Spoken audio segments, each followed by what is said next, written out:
भारतीय संस्कृती ही अनेक परंपरांनी नटलेली आहे. या परंपरांमध्ये एक परंपरा आजही जिवंत आहे आणि ते म्हणजे पोतराज. पूर्वी ठिकठिकाणी आवर्जून दिसणाऱ्या पोतराजाच्या नशिबी सध्या उपेक्षितेचे जिने आले आहे. मरीआई, कडक लक्ष्मी किंवा मरीबाई जेवढी कडक उग्र असल्याचा समज आहे तेवढाच तिचा फक्त पोतराजही कडक व उग्र वाटतो. लांब वाढलेले जटा झालेले केस, कपाळाला मळवट, चेहरा व त्वचा रापलेली, कमरेला विविध रंगाच्या कापडाचं बनवलेलं कमरेचं वस्त्र, त्यावर बांधलेली मोठ्या आकाराची घुंगरं, पायात चाळ आणि हातात आसूड असा त्याचा वेश असतो. आसूड मारून घ्यावं वाटतं का? आमचा पहिल्यापासून आमची 4 पटकं तरी अंगावर घेतल्याशिवाय आम्हाला समाधान नाही. आमची देवाची तेजी घेतलं तरीच आम्हाला शांतता आहे. देवाला घेऊन टोपला घेऊन वाजत जातोय, दे बाबा 1 रुपये 2 रुपये दे बाबा म्हणून आम्ही पाया पाडून चापक मारून 1 रुपये 2 रुपये आम्ही मागून पोट भरतोय. आम्हाला काय 200-250 रुपये भेटतोय त्याच्यावर आम्ही पोट भरतोय. आम्ही कामाला नाही, धंद्याला नाही, आज्या पंजाबासून आम्ही कामाला जात नाही. हेच धंदा आमचा.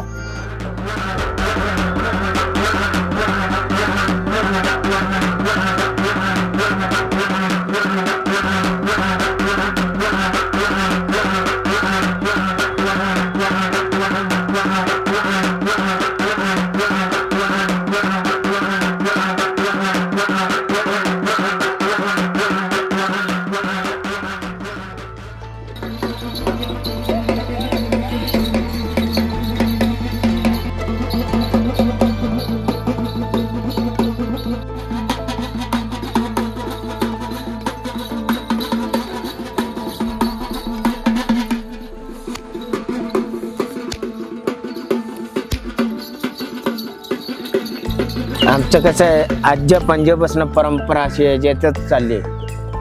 लक्ष्मी आईची पोतराजवाला आमच्या आज्या पंजाबापासून हेच ह्याच्यातच चाललंय. कोणी रुपये देईल, कोणी 2 रुपये देतील, कोणी 5 रुपये देतील, त्याच्यातच आम्ही बागवतो. त्याच्यावर त्याचीच जीवावर जगत असतो परंपरा.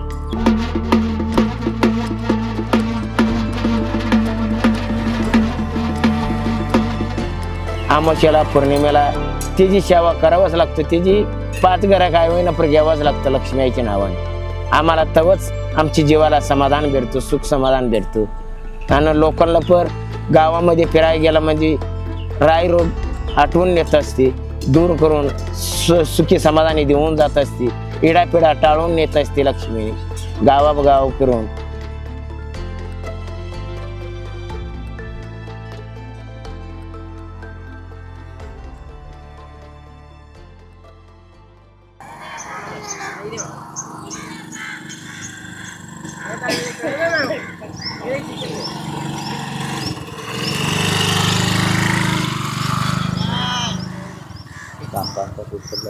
आम्ही सकाळच्या पारी उठतोय लवकर, पाटा उठून आंघोळ करतो. आंघोळ करून चहा पाणी करून मागाय जातोय. मागून फिरून घरी येतोय. आम्ही घरी येऊन काम धंदा आम्ही स्वयंपाक पाणी करतो.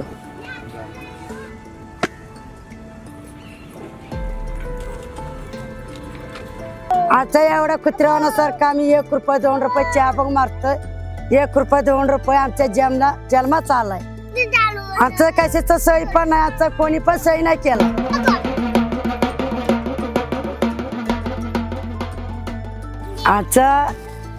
आमच्या पोरापासून आमचा आज्या पंजापासून आमचा हे धंदा आमचा चालू आहे. महाराष्ट्रात ज्या भटक्या विमुक्त जाती आहेत त्यापैकीच कडक लक्ष्मी, पोतराज व नंदीवाले. आज हा समाज पूर्णतः शोषित आहे. ह्या समाजाकडे सरकारने लक्ष देण्याची गरज आहे. कारण हा समाज हा भटका समाज आहे. जिथं जागा दिसत तिथं पालं टाकून राहतो. काय जे असं घरोघरी जाऊन भिक्षा मागणं, अंगावर जे नाही ते घाव सोसून चापकाचे फटके वर उमटूस तर मारणं, हे खरंच एक क्रूरतेचं एक कळस आहे. पण समाजानं जे काही त्यांना असं करायला लावलंय ते पूर्वीपासून ते समाजात रुजलेलं आहे. त्यातून त्यांनी बाहेर येण्याची गरज आहे. आजचं बी इथं बी जोगाने भाड्याने राहिले, आम्हाला बी उठवा लागलाय. आम्हाला पियाला पाणी पण नाही, आम्हाला लाईट नाही, काही नाही. पोराचं पण शियाचं शिक्षण नाही, कशाचं सोयी पण नाही. कुत्र्यावानासारखं आम्हाला हाल चाललाय. आम्ही काय 1000 रुपये भाड्याने राहतोय. आम्हाला कोण सरकारी पण सोयी नाही केलाय. आम्ही 1 रुपये 2 रुपये चाप मारून आम्ही खातोय. आम्ही कोण आम्हाला सोयी नाही केलाय.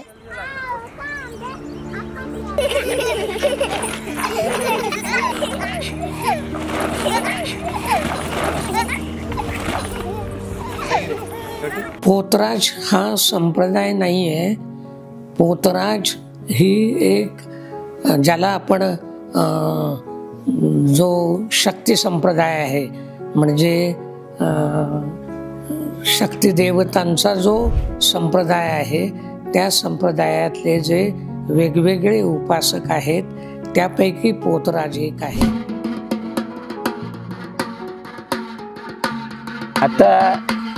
आता लय कमी झालेली देणं. पहिला लोक जाणायची देवाला, आता जाणायची दूर झाली. आणि आता कसं आहे, पहिले लोक देव बसलं तरी 4 लोक जमा व्हायची, पब्लिक जमा व्हायची, सुपामध्ये धान्य घेऊन यायची. आता लोकांना नाही तसली जाणीव. आता लोक पाठवळण करून जाते. आता देवा धर्मावर दान करायची इच्छा सोडून दिली. शहरीकरण आणि औद्योगिकरण यामुळे पोतराजांच्या परंपरेवर मोठा परिणाम झालेला आहे. एकेकाळी त्यांना गावगाड्यामध्ये पेंडी सवा पेंडी धान्य, म्हणजे ज्याला आपण सुब्बर धान्य दिलं जायचं, त्यांना ती प्रथा बंद झाली. त्यांना वतन नाही आहेत आणि त्यांना एकूणच सन्मानाची वागणूक जी आहे ती पूर्वी मिळत होती, ती आता बंद झाली. आणि त्यांना आता उपजीविकेसाठी शहरामध्ये यावं लागतं, तीर्थक्षेत्रांच्या ठिकाणी जावं लागतं, जी शक्तिपीठं आहेत त्यांच्या ठिकाणी जावं लागतं. आणि त्यांना आजच्या काळामध्ये ज्यांना भीक असं म्हणतो, भीक मागावी लागते किंवा दान मागावं लागतं, तर ते आजच्या काळामध्ये सुरू आहे.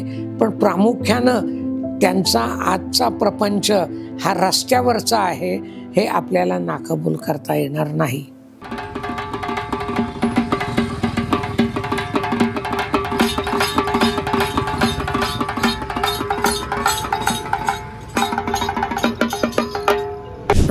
ढोल वाजतो, त्याच्याबरोबर त्याचे डफडं वाजतं आणि डफड्याबरोबर ते पायातले चाळ वाजतात. तर पायातले चाळ, हातातलं डफडं आणि त्याच्या बायकोच्या गळ्यातलं ढोल, या तिघांचं सिंक्रोनायझेशन आणि त्यातनं त्याचा पदन्यास ही एक अभ्यासाची गोष्ट आहे. कारण हे भल्या भल्यांना जमत नाही. आणि हे सगळं करताना पोतराज मर्याईचं गाणं म्हणत असतो, म्हणजे गीत, नृत्य, वादन असा सर्व प्रकारचा सुमेळ हा पोतराजाच्या या परंपरेमध्ये आपल्याला दिसतो. आणि एक त्याचा अभ्यास होणं अतिशय गरजेचं आहे.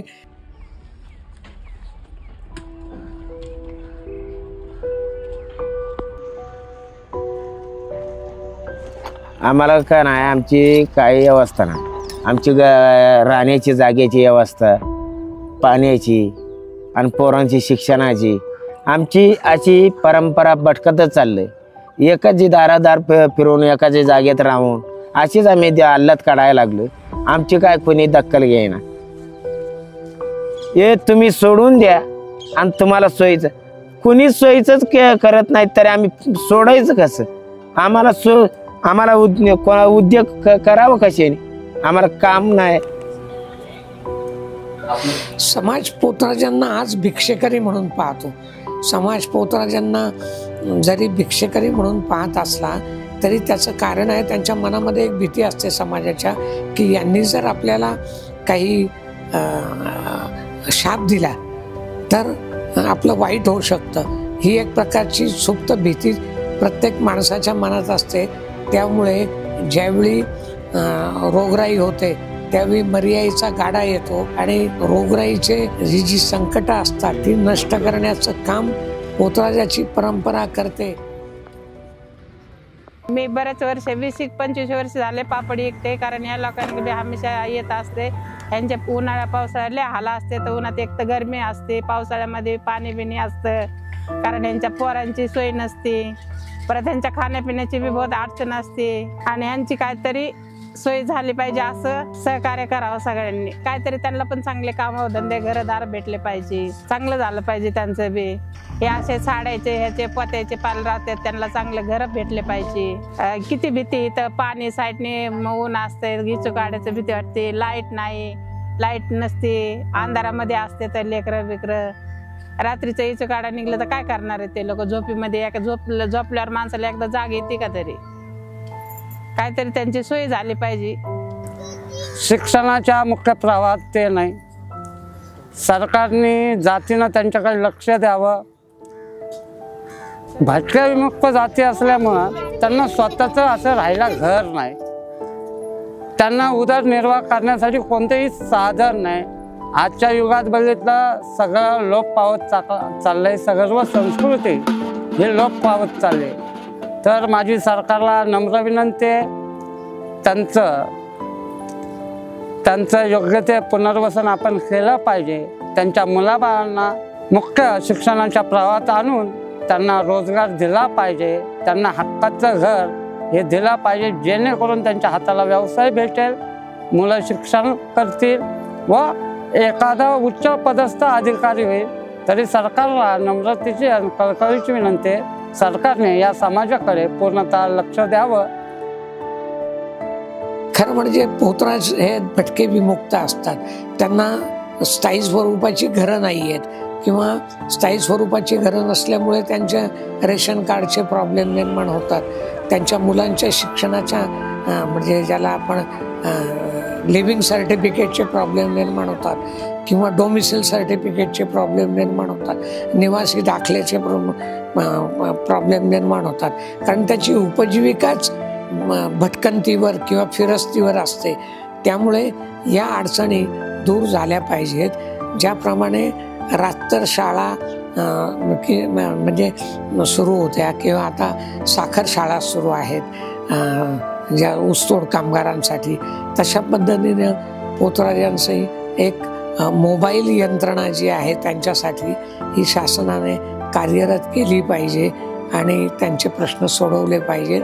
भटक्या विमुक्त समाजाच्या अंतर्गत ज्या सगळ्या सोयी सुविधा आहेत त्या त्यांना मिळाल्या पाहिजेत.